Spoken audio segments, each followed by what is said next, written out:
Wonderful. We will begin the press conferences today ahead of Sunday's second round matchup with Mississippi State. For our media in attendance, please remember to raise your hand and a mic will be brought to you. If you have a question, please state your name and affiliation as well. And for those joining via Zoom, please use the raise your hand functionality and we will call on you. We'll begin with our student athletes from Mississippi State, Anastasia Hayes, Romani Parker, and Debrisha Poe. Any questions for our student athletes? Andrew Mentok, Associated Press. This question's for all of you, but I wonder, this being your third game here this week, you've obviously been practicing the court. If you feel like you've kind of, even though you're playing against Notre Dame on their home court, if you kind of feel like you have a comfortability and familiarity with playing here. Anastasia, we can begin with you. Okay. Yeah, I would say we're very comfortable on this court. We've been here for a few days, so we've gotten to, notice the rim, be around the rim, and honestly, I think we really like this court. But yeah, I would say that. Yeah, so we've been here for a few days, so we're real comfortable, like she said, around the court, around the rim and everything. So we just got to continue to bring that same energy, same mojo we've been having these past few games. So, yeah. And I guess picking off what they both said, like they said, we've been here, we're familiar with it. So I'm excited for tomorrow, honestly. Tyler Horka, Blue and Gold Illustrated. For anyone who wants to answer this, I guess all you guys, a little bit of a different matchup against Notre Dame. Obviously, they're a little bit bigger than Creighton. They have the bigs inside, so I'm just curious how difficult that is to go from one game where you're playing a team that likes to shoot a lot of threes and play the perimeter game, and now playing against a team that likes to go inside, and then how well you guys feel like you match up against a team that's a little bigger too. They may be a little bit bigger, but we're a lot faster. We'll have to pressure them up a little bit more, but we've played against bigs all year, playing in the SEC, playing against teams like them, so we're familiar with it, and I feel like this is a challenge that we can handle, definitely. Yeah, she said it all. Like, we're real familiar. We've played against teams who are big in the post, and we familiar, and we ready, so. Any other questions for our student athletes? This is probably a better one for all you guys that you guys might have some different thoughts on, but it seems like you guys have embraced this underdog role. Obviously, your head coach isn't afraid to go out there and say, hey, nobody's really believed in us, but you guys believe in yourself. Does that all come from him? Does it come from you guys? Just how do you embrace that kind of Cinderella role that you guys have taken on? We've had the motto all year, why not us? And, I think we've held it to it. Coming in, we seen our name get called, and we knew we were the underdog then. So just having that underdog mentality pushes us. We believe in each other, and we've been believing it all year. And I know that we all believe it, all of us on the court, all of us on the team, everybody around us, we all believe it. And if we all trust in each other and keep believing in one another and being positive and just having fun, that's what we've been doing. I feel like we can go really far. And we have a question in the back from Zoom. Yes, we'll now take a question from Zoom from Robbie. Robbie.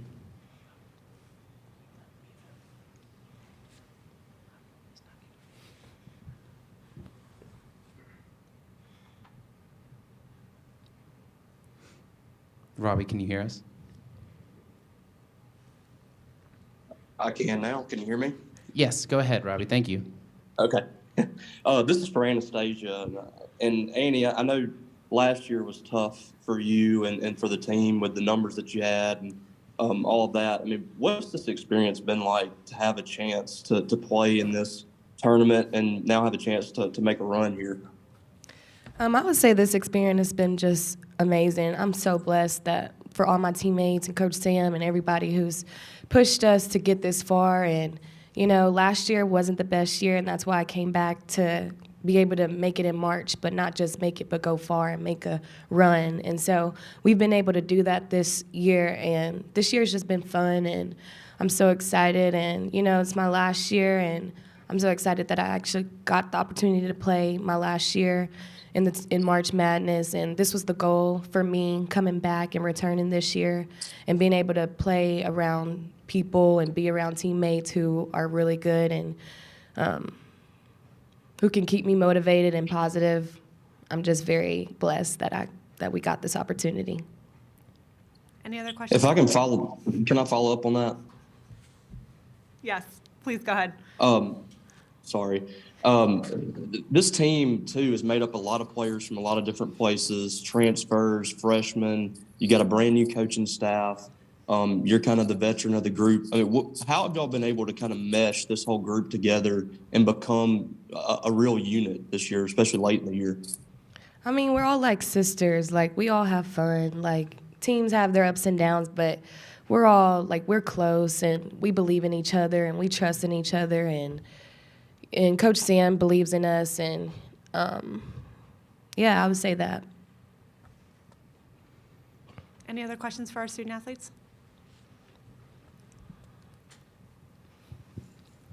You mentioned your speed earlier and kind of how you want to take advantage of that. I'm kind of curious, without giving away any game plan secrets, if that's something with a team that's kind of adjusting to life without their main ball handler, if you feel like you need to kind of challenge them with that, especially defensively, knowing that they're kind of getting used to kind of a new system and people who aren't necessarily accustomed in that role. Can you, like, repeat that question for me a little bit? Definitely. So I know Notre Dame's without Olivia Miles, who is their primary ball handler throughout the year, and they've kind of adjusting to players like Sonia Citrone and people like that who are kind of in that facilitator role, bringing the ball up. And I wondered, you mentioned your speed earlier, if that's something you feel like you need to really pressure them and try and challenge them in that way early to see how they handle it. I mean, yeah, we're a fast-paced team, but just I feel like we are going to have to focus on our speed instead of in pressuring the ball, but also rebounding is going to be a key for us tomorrow. Wonderful. Anastasia, Romani, Debrisha, thank you guys so much. Thank you. Thank you.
Yeah.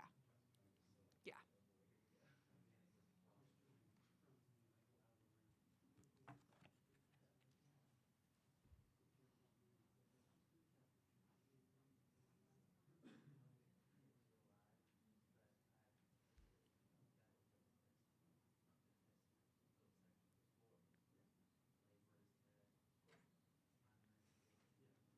Hey, Coach. Good to see you too. How's your day going? Good. How's yours? Good. Good.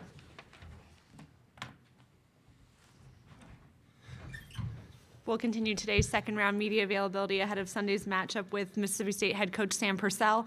Again, for our media in attendance, please remember to raise your hand and a microphone will be brought to you. Please state your name and affiliation. And for those joining via Zoom, please use the raise your hand function. Coach, we'll begin with an opening statement. Wow, excited to live another day, survive and advance. And again, it's just a truly honor. And we're excited about tomorrow. I talked about it when I got here, when we found out we're playing here at Notre Dame. Sorry, I'm breathing heavy because we ran up the steps. There's a lot of steps before you get up here. But again, we're just excited. This is a great place for women's basketball. I have so much respect for this program, and especially Ncaa Ivy. Obviously, I've known her back from my days as an assistant at Louisville. I can't speak enough good things about her and her character. Her son, Jaden, I remember when I was here 8 years ago. Watching him shoot basketballs before the games, and she's out there as a mom rebounding for him and just pouring into him, and then just who she is as a person. And it's awesome to see that she was given this head coaching job here, and then obviously her son getting drafted. It was just a really cool story from behind the scenes. So again, we're excited, but we also know the challenge that lies ahead. And like I told my team, we're just in the hotel room right now, prepping, getting after it like no other, and trying to put the best game plan so we can, do our part for tomorrow. Questions for Coach Purcell?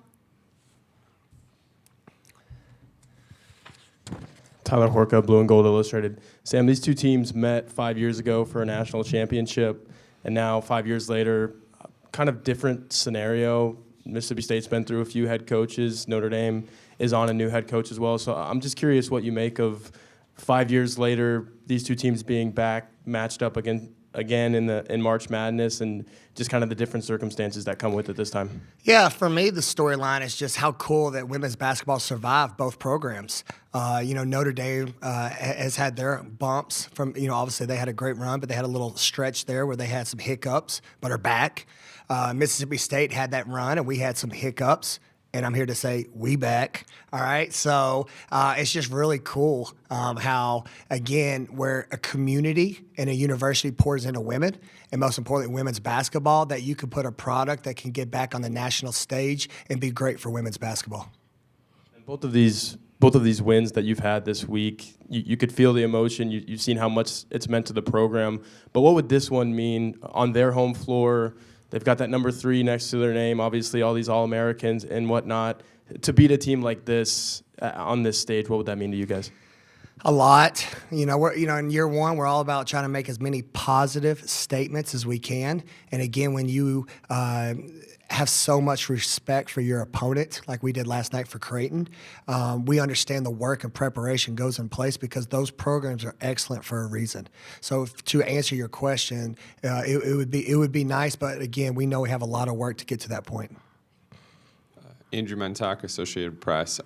Going back to the 2018 National Championship game, I wonder, if, from your perspective, not being here, but watching that game, what you kind of remember about that game.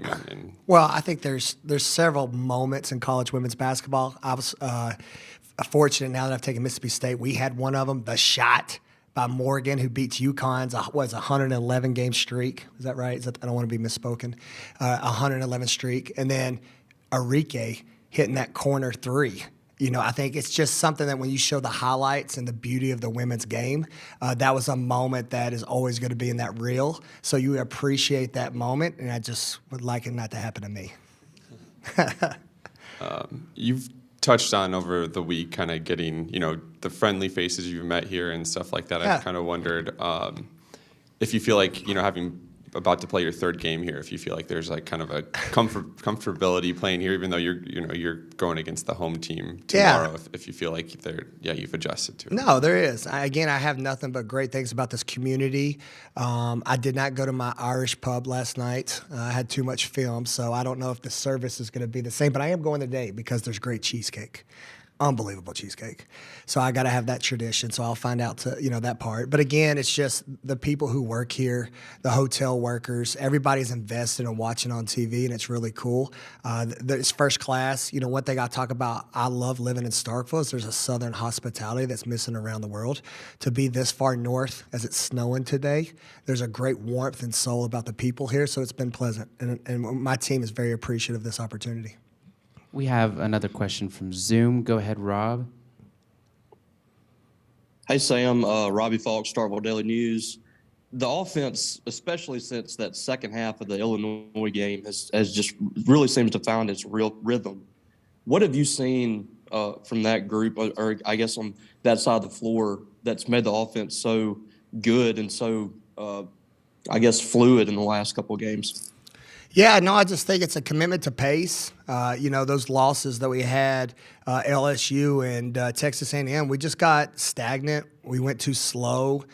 We've talked about when we're bad, we don't push the ball up. It doesn't matter if we score in transition or run a set. It's just a vibe. It's a pace that we're trying to play the game. And I feel like to answer your question, that's what you saw in these last two games. It was just a commitment to get out fast. And if the opportunity presents itself to score, we'll take it. But if not, then let's flow into our offense a lot faster. And then attacking the press.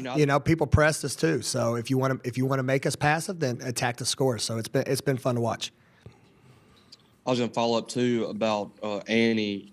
She's playing a little different role than she played last year.